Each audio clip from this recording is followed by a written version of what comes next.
This particular chapter, metal and non-metals, has started with physical properties of metals and non-metals. ठीक है, metal और non metal को usually हम लोग differentiate करते हैं on the basis of physical properties, है ना? राइट, तो हमें फिजिकल प्रॉपर्टीज के बेसिस पे तो डिफरेंशिएट करना आना ही चाहिए, जो आता भी है हमें, क्योंकि 9th क्लास में ऑलरेडी पढ़ा हुआ है। और केमिकल प्रॉपर्टीज के बेसिस पे भी डिफरेंशिएट करना चाहिए। सो 9th क्लास में ही आप लोगों ने मेटल्स की डेफिनेशन पढ़ी हुई है, ठीक है, on the basis of mainly physical property. लेकिन एक चीज और भी पढ़ा है अपने 9th क्लास में, कि मेटल्स ना वो एलिमेंट्स होते हैं। Metals and non metals are basically what, they are types of elements, है ना? They are types of elements, so they are pure substances. Pure substances वो सब्सटेंसेस होते हैं जो सिमिलर काइंड ऑफ पार्टिकल से बनते हैं, सिमिलर काइंड ऑफ एटम से बनते हैं। सो एटम्स जिससे एक एलिमेंट बनता है, वो एक जैसा होगा, उसका एक जैसा मास होगा और एक जैसी प्रॉपर्टीज होंगी, है ना? Right, this is what we have studied about elements. So elements के थ्री टाइप्स होते हैं, metals, non metals and metalloids. So we have to study about metals and non metals. Metals वो सब्सटेंसेस होते हैं ना, metals are the substances which lose electrons, which lose electrons to form positive ions, right? We have studied this, no? तो ये वो substances हैं जो अपने इलेक्ट्रॉन्स लूज करके पॉजिटिव आयंस फॉर्म करते हैं, जैसे अल्यूमिनियम हो गया, मैग्नीशियम हो गया, सोडियम हो गया। These are all examples of metals. Non metals क्या होते हैं? Non metals are the elements, are the substances या एलिमेंट्स, एलिमेंट्स लिख देते हैं ना, ज्यादा सही रहेगा। Are the elements, are the elements which gain electrons which gain electrons to form negative ions, which gain electrons to form negative ions. For example, carbon हो गया, नाइट्रोजन हो गया, ऑक्सीजन हो गया, सल्फर हो गया, they are all non sir metals, element ठीक है। सर एलि, सर एलिमेंट के बाद का लिखा है, लाइट आ रही है। Are the elements which gain electrons to form negative ions, ठीक है। Now, on the basis of physical properties, on the basis of their physical properties, ये हमने 9th में ऑलरेडी पढ़ा हुआ है, एक बार रिवीजन करवा देता हूँ, क्योंकि कुछ प्रॉपर्टीज ये भी इंपॉर्टेंट आ जाती है एग्जाम में। On the basis of physical properties, metals and non metals के बीच के जो डिफरेंसेस हैं, let us discuss them. So metals के बारे में आप लोगों ने पढ़ा है कि metals are what, they are good conductors of heat and electricity, good conductors of heat and electricity. Best conductor of electricity और हीट कौन है?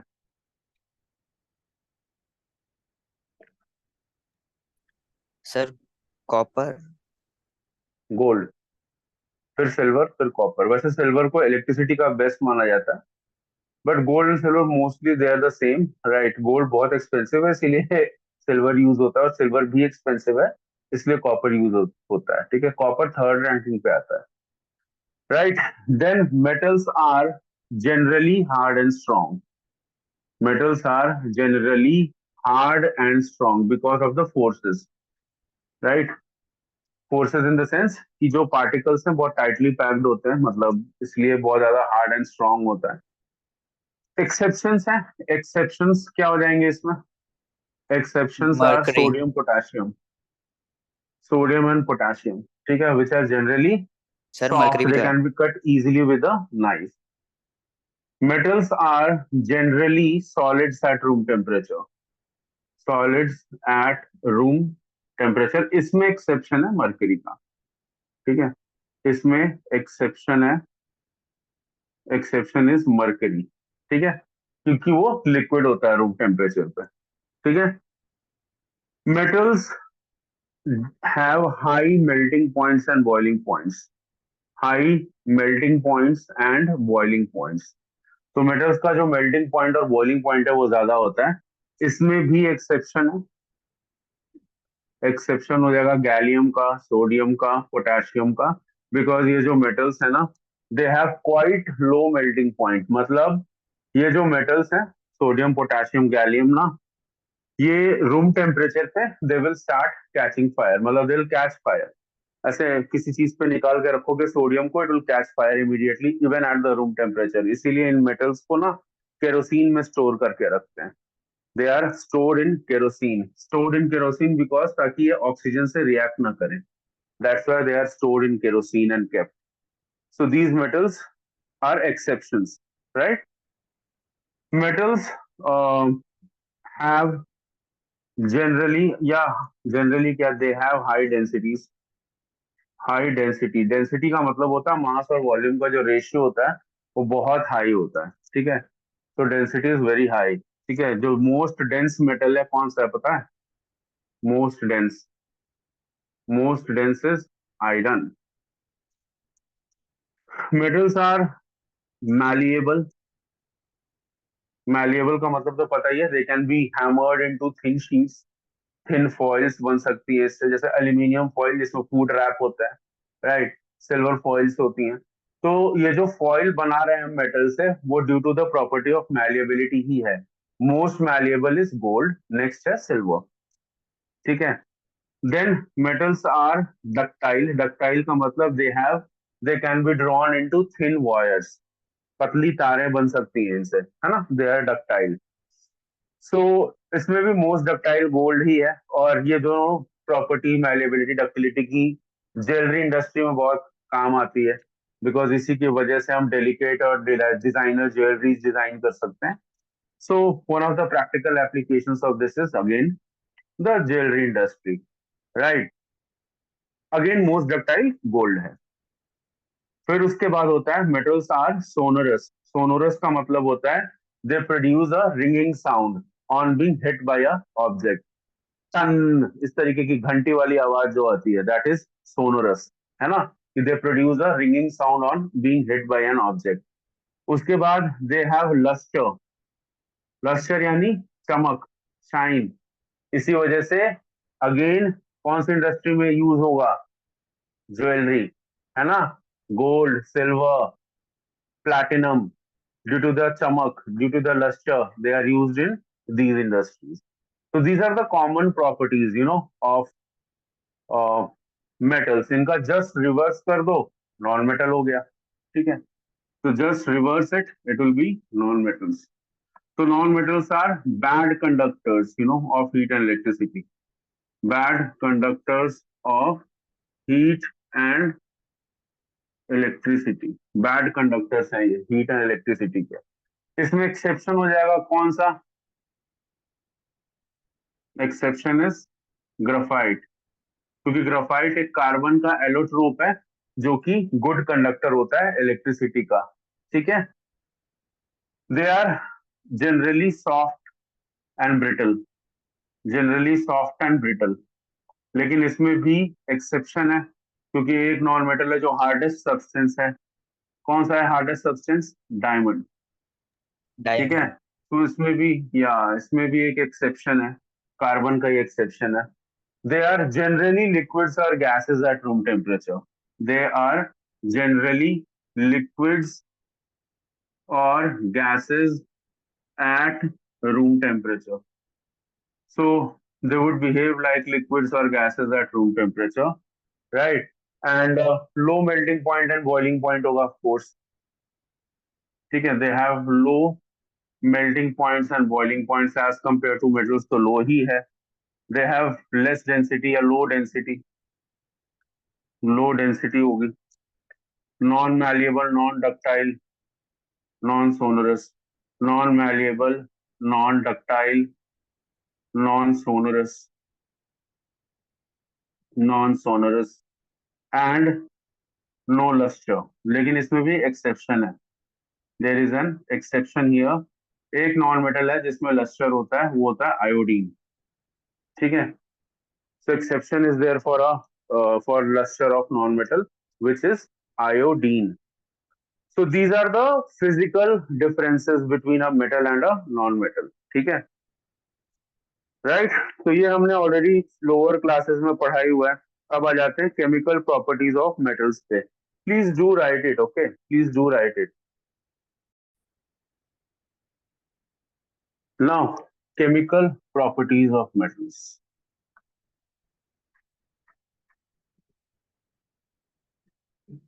केमिकल प्रॉपर्टीज ऑफ मेटल्स में सबसे पहली जो प्रॉपर्टी है वो है रिएक्शन विद ऑक्सीजन।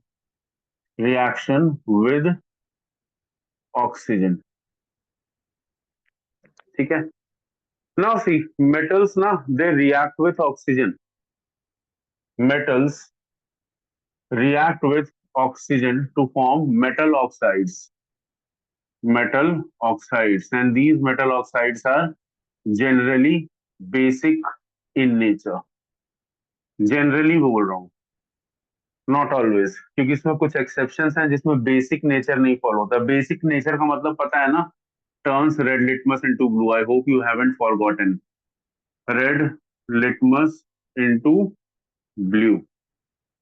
तो metal oxides are basic in nature. Basic in nature का मतलब बेसिक प्रॉपर्टी फॉलो करते हैं, बेसिस की प्रॉपर्टी फॉलो करते हैं। जैसे फॉर एग्जांपल, अगर सोडियम और ऑक्सीजन को रिएक्ट करोगे, क्या फॉर्म होगा? फॉर्मूला बनाना आता है? सोडियम की वैलेंसी 1, ऑक्सीजन की वैलेंसी 2, क्रॉस करोगे क्या हो जाएगा? Na2O, right. बैलेंस करते हैं, क्योंकि ऑक्सीजन यहाँ 2 है तो यहाँ 2 लगाना पड़ेगा। ऑक्सीजन बैलेंस हो गया। अब सोडियम यहाँ पे क्या हो गया? सोडियम बिकम्स 4, तो यहाँ पे लगा दीजिए 4। सो दिस सर इज पर बेसिस रिएक्शन विद ओएच नहीं ऑक्सीजन। होते? क्या? बेसिस वो के एंड हाइड्रोक्साइड में होता है, ओएच नहीं ओएच। लगता? अरे भाई, हाइड्रोक्साइड होता है ओएच। ऑक्साइड तो ऑक्सीजन होता है, ठीक है। नाउ दिस सोडियम ऑक्साइड ना, ये जो सोडियम ऑक्साइड है ये होगा basic in nature. This sodium oxide will be basic in nature. ये सोडियम ऑक्साइड होगा basic in nature. Potassium plus oxygen same reaction हो जाएगा। पोटेशियम ऑक्साइड, क्योंकि वैलेंसी पोटेशियम की भी 1 है, तो सेम ही टाइप का रिएक्शन होगा, सिर्फ बैलेंस कर दीजिए। Calcium plus oxygen. अब कैल्शियम एंड ऑक्सीजन का देख लेते हैं। कैल्शियम एंड ऑक्सीजन दोनों की वैलेंसीज 2 है, तो क्रॉस करोगे तो कैंसिल आउट होके क्या हो जाएगा? CaO, right. ये 2Ca हो गया। तो this is calcium oxide, right.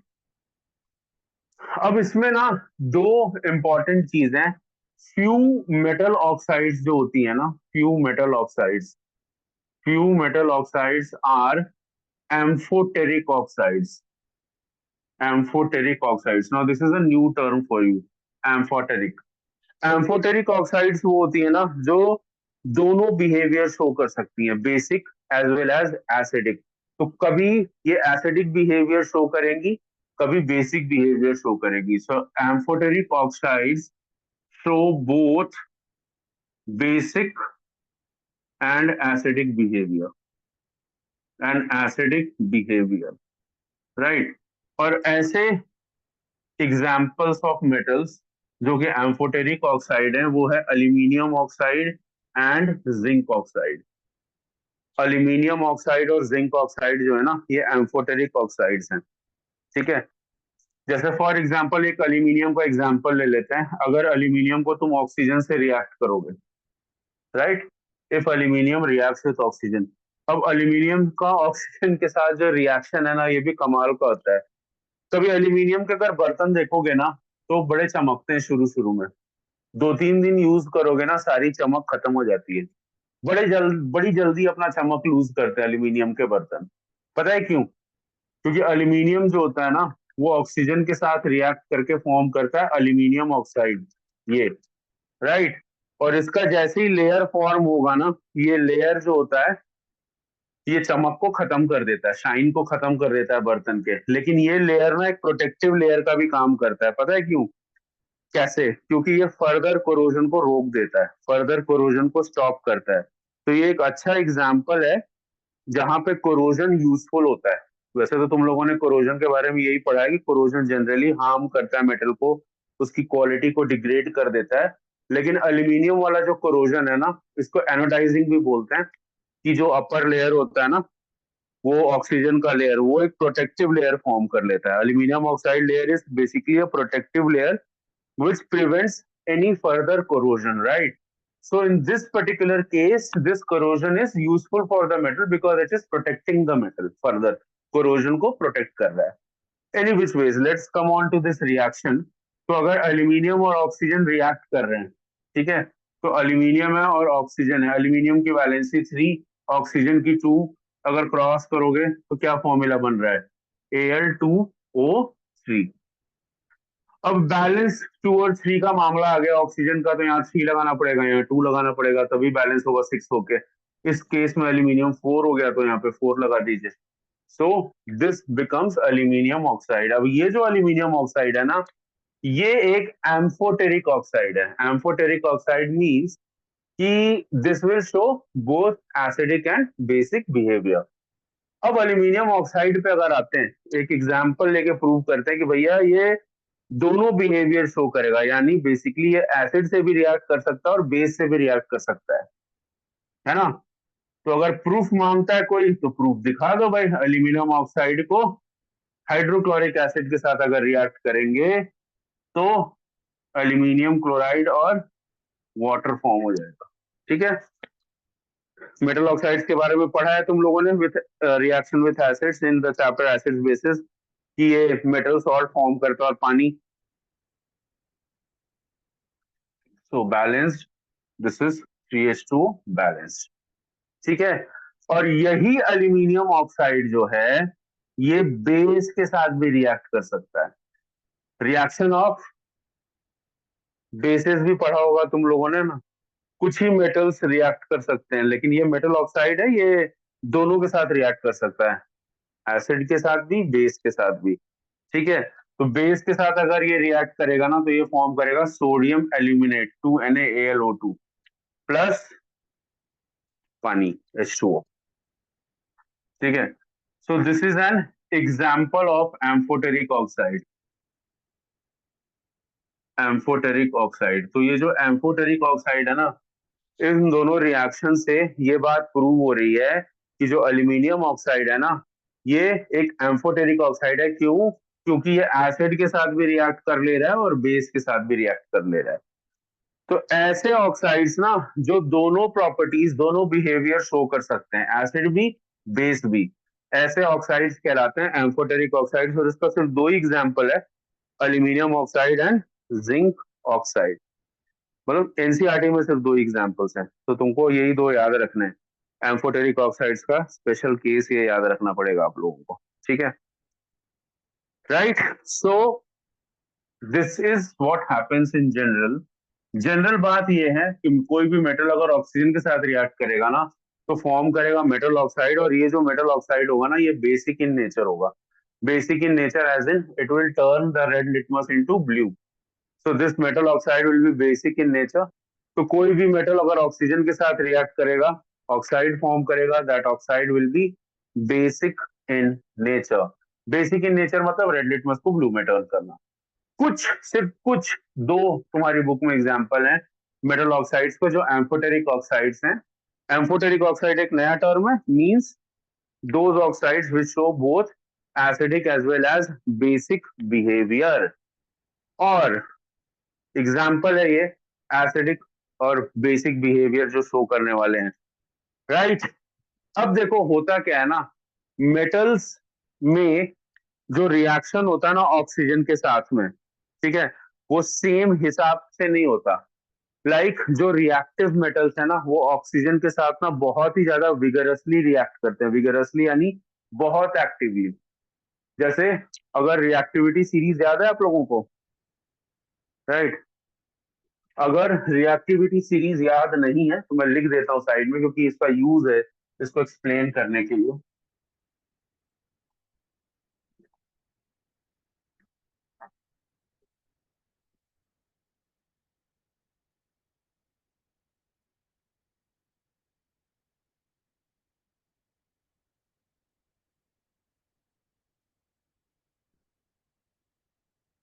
Right. So this is the reactivity series, ठीक है। अब अगर इस रिएक्टिविटी सीरीज को देखा जाए तो मोस्ट रिएक्टिव सोडियम है, उसके बाद सॉरी पोटेशियम है, उसके बाद सोडियम है, राइट।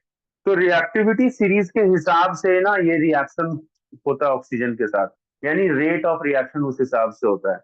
तो अगर आप पहले दो मेटल्स को देखोगे ना, first two metals, this is sodium and potassium, तो ये जो पहले दो मेटल्स है ना, ये ऑक्सीजन के साथ ना बहुत ही अग्रेसिवली रिएक्ट करते हैं, बहुत ही वॉयलेंटली, बहुत ही एक्टिवली रिएक्ट करते हैं। Actively reaction in the sense कि रूम टेम्परेचर पे रिएक्ट कर जाएंगे।